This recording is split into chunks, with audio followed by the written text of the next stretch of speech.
Hi guys, welcome back to my channel. I did start recording the story that we were reading, but now I have to go and pick up to where we were at. So, we're doing choices. I decided to start a new book, and I apologize for my daughter screaming in the background. But if you guys never been to my channel before, I am Amber Brown. It's nice to meet you. And just to get you guys picked up in here, so she met her father, the Earl of Edgewater. The Countess, which is her evil stepmother, was listening on the outside of the chamber doorways. She then went and started talking to her best friend, which is her housemaid, or whatever, her maid, to her. I apologize for my daughter screaming again. Just to make a long story short, before that, her mother died at the pig farm. Her mother used to do sewing for men before she passed away, but her mother passed away, like I said. She was talking to her best friend. They went shopping on their way to Edgewater. Her friend asked if she could come along, and she said yes. And now we're right here in the hallway where her and her best friend are standing. And this is called Desire and Decorum. It's book 1, chapter 2. She said, my father, and then we have 3 choices down here, is all I could ever have wanted, is fine, but I have a wicked stepmother, wants me to be Lady Amber. Do you believe it? Now she is becoming Lady Amber of Edgewater. Her father is going to send a letter to the Prince of Regent and the Bishop, so that they recognize her as Lady Amber of Edgewood. And to make a long story short, and then from there she'll live on as Lady Amber of Edgewood. So I think we're gonna go with the first choice. Is all I could ever have wanted. He makes me feel like a true daughter of his heart. Oh, Amber, I'm so thrilled for you. Truly, it's what you deserve. My whole life, I thought my father was dead. To have him now, I wouldn't care if he lived in a cottage in the furthest of Scotland. Although the manor house and the estate can't exactly hurt now. You glance back at the grand staircase and tasteful paintings on the wall, and you both burst out of laughing. Bria gives you a weary smile as she stops in front of the door to your rooms. So the servants all say Countess Henrietta will stop at nothing to see you gone.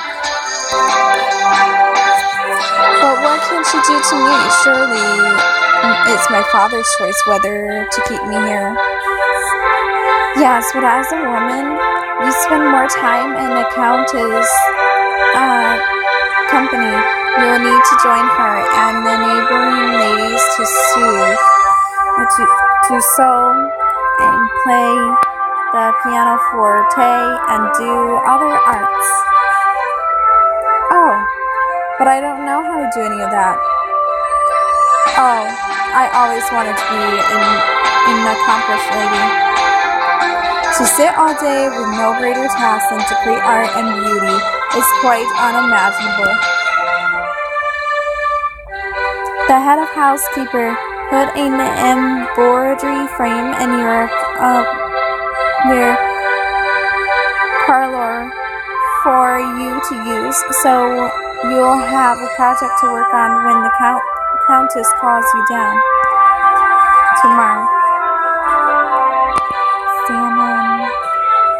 Tutorial. Throughout Desire and Decorum, you will have opportunities to collect various items like the embroidery frame and become an accomplished lady. Grant status, define your jealous stepmother, and even impress future suitors. Fill your whole parlor to unlock an exclusive special scene.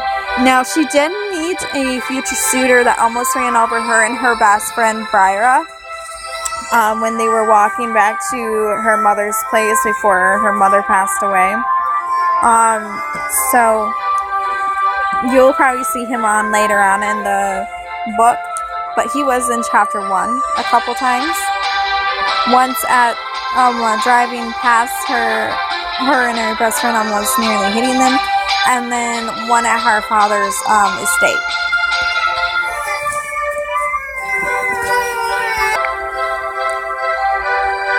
Okay. So this is our room. Past the parlor, you walk into your chambers for the first time. You stop taking into the massive bed with its bronze canopy and silken drapes.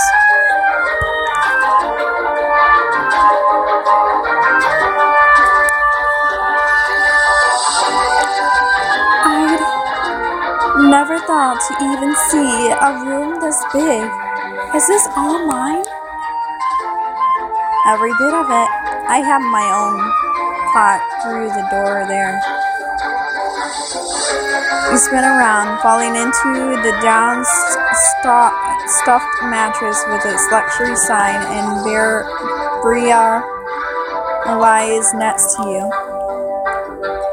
I never felt anything so soft in my life. Suddenly, a gog sound from downstairs. Bria jumps up in a fury.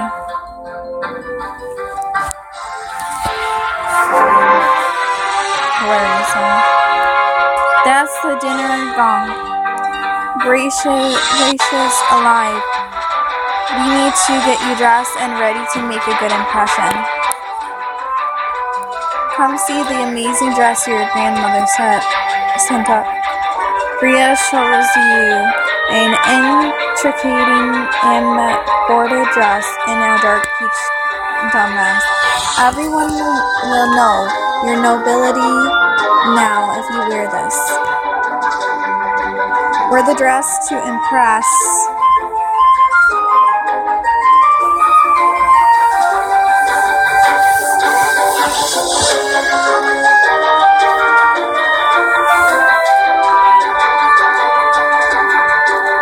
To your first family dinner to impress your new family and increase your social standing. Well, we don't have enough enough diamonds to do it. So throughout all the books I'm going to be reading, we're not going to buy the diamonds because it's a waste of money. Like, I don't know if any other YouTubers buy it, but costing $4.99 just for some diamonds, yeah. When I am just going to do the challenge to earn diamonds, that would be better. Anyways, this dress is pretty though. Fit for turning heads at the dinner table, dressed to impress. But there's other things. I think, part evening, simple yet refined. So we only got two choices here. We got the blue dress or the gold dress. The gold dress is nice, but we're going to stick with the blue one because, like I said, I'm not buying any diamonds because I don't have the money, to be honest.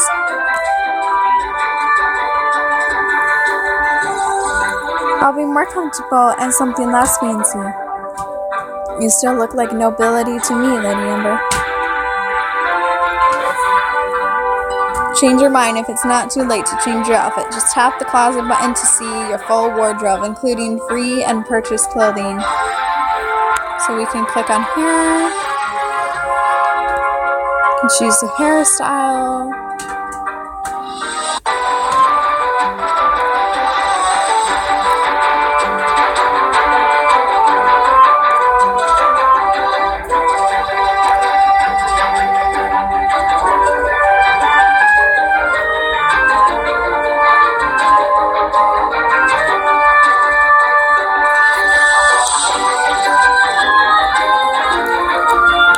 this is the dress we had on.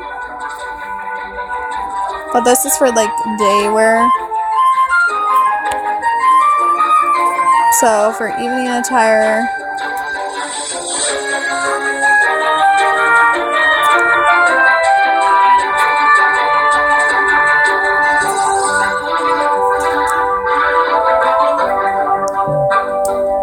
I think this looks cute the way it is. So we'll just go with this.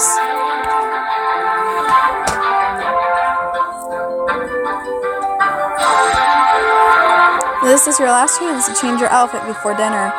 Your family dinner in the closet will lock during special events. She says, I'm ready for dinner. You come downstairs to find your father and your grandmother and Countess Uretta, which is her evil stepmother, already sitting at an elegant dining table along with the other noble men and women. You bow quickly curtsy to everyone you know. Father, Countess, lady, grandmother. Your stepmother gives you a grimace of distaste. You're late. My apologies, Countess. Amber should sit near me as my daughter of this house. Your stepmother looks like she wants to argue but holds her tongue. She nods sharply towards a seat next to a bored-looking young man. The young man nods and greets while the woman seated next to him stares curiously. My son, Mr. Elman Marcaster. Your son, but Mr. Marcaster is the Countess' son from her first marriage. A pleasure, Miss Brownings. Lady Amber, it's nice to meet you. Edmund was barely more than a babe when his father died. The Earl is the only father he ever known.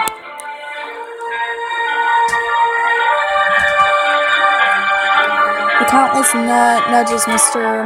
Marcaster under the table. He looks up, confused.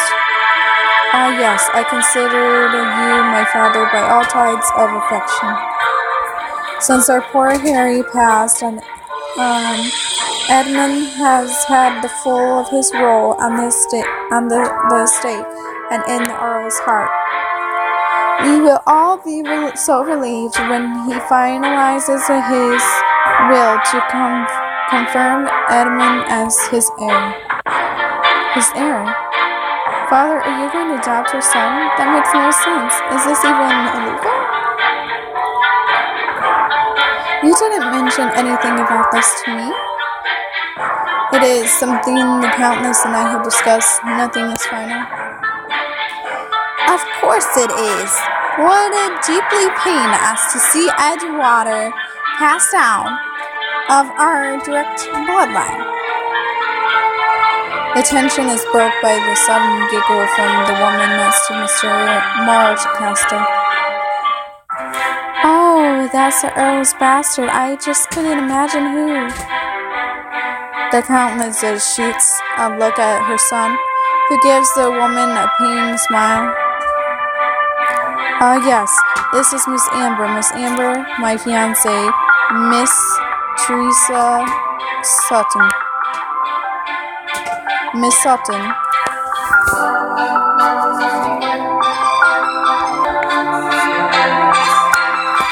I look forward to getting you as a sister. Watch what you call me.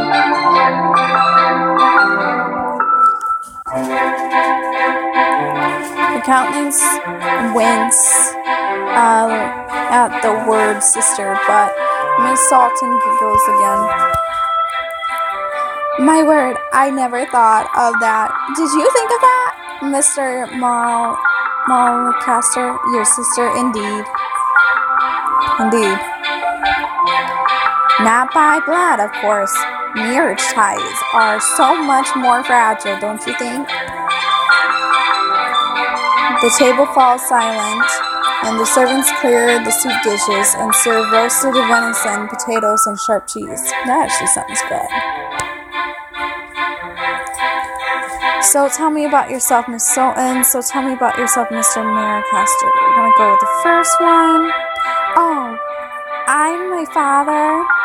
He's the rector, you know, and at the past the gauge. Your father is a clergyman. Oh yes, he says it never really a Sunday without a good dose of fire and brimstone. Mr. Sultan giggles nervously. Tell us about you, Miss Lady. Mr. Maricaster tells me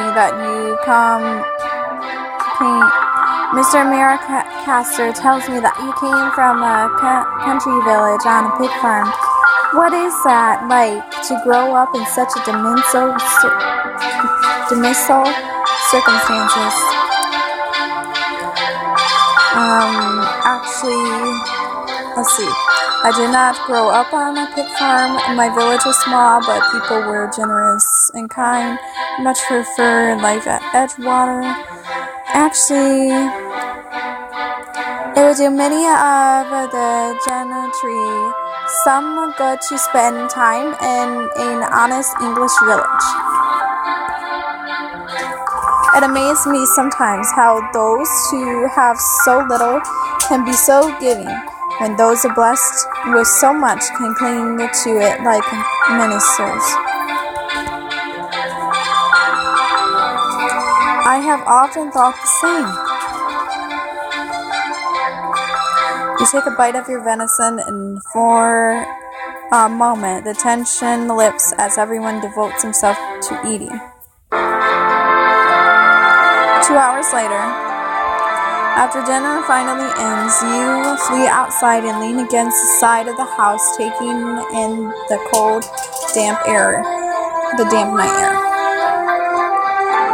I don't know if I can do that every night. You give in temptation and hitch your skirts up, running into the grounds, your skirts twirled around your legs, and you smell the sweetness of flowers. As you draw near the stables, you hear a voice murmuring in a soothing tone.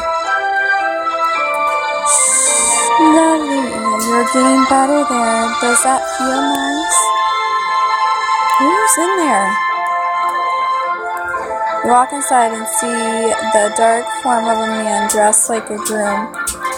He is kneeling in the dusk, wrapping a bandage around the horse's knee.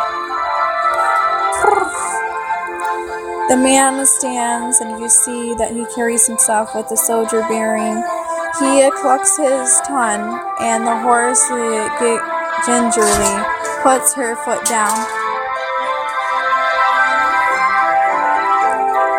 Good evening, sir. You are a delight to the eye. You have kind ways with animals.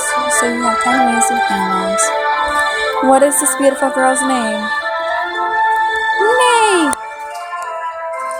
She's no name that I've been given, but I call her Clover for her favorite feed. He puts the horse's leg up again and chucks the bandage, and you reach out the hand to stroke Clover's velvety nose. And I am Luke Harper, master of the horse here at Edgewater. He turns to give you his full attention. There, now we can talk normal. The horse put her leg down and then pulls it up again with a snort of pain. What happened to her leg? Clover here stumbled in a gopher hole last week and wrenched her knee. The Countess thinks knee won't recover, and we need to get rid of her. But I had a lot of luck working with those kinds of injuries in the war. Mr. Harper, you were a soldier? Which one? I was a lieutenant in the Navy under Admiral Cochrane in 1812 in America. I was shipped aboard in the Chesapeake most of that time, but when we marched on Washington, I was the one they sent to treat the horse we captured. A horse is loyal and kind and won't turn on you for his own gain. To take him over a man any day. I would take a horse over most men too. Wonder how you feel about a lady. Wish people were like that.